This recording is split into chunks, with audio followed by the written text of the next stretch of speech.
Morning from Cali, Colombia. It's a Saturday morning today. Of course, the COP negotiations don't stop for the weekend, so we all continue on. We've had a few important announcements in the last couple of days. First up was the TNFD, who are now over 500 doctors. And I heard somebody mention that if they can get to 10% of big corporates, that in itself would represent some sort of tipping point, at which point TNFD should move towards mass adoption. Interesting too that session, that announcement session, was interrupted by a Brazilian woman, an indigenous person, who very upset that at the mining company Vale and the several tailings disasters that have resulted in loss of life. Full marks to Tony Goldner, Executive Director at TNFD, for the way in which he handled that. He gave the lady a platform to say what she needed to say, and then was able to move on with the event itself. We also yesterday had the EU Business and Biodiversity Platform launching their fifth update report on biodiversity measurement approaches, including our very own Seed Biocomplexity Index.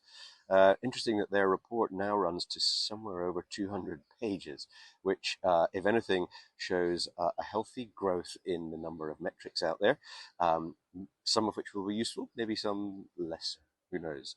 Talking of seed, my wonderful colleague, Dr. Eoin Patel, gave an excellent presentation on seed yesterday at the World Biodiversity Summit, extremely well received. And we'll hear more about seed at our announcement event this evening here at the Nature House. But great to hear Eoin talking, emphasizing that really a globally standardized metric can be both simple and comprehensive at the same time. More on that the next time I speak to you. Today is an interesting one. I've got a few events out here at the Nature House, and then also standing in for Professor Tom Crowther at the UN Decade Advisory Board events over in the Blue Zone today.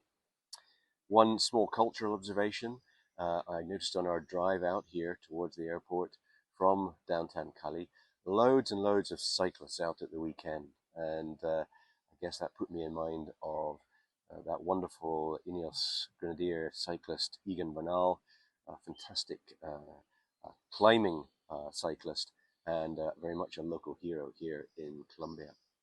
That's all for now.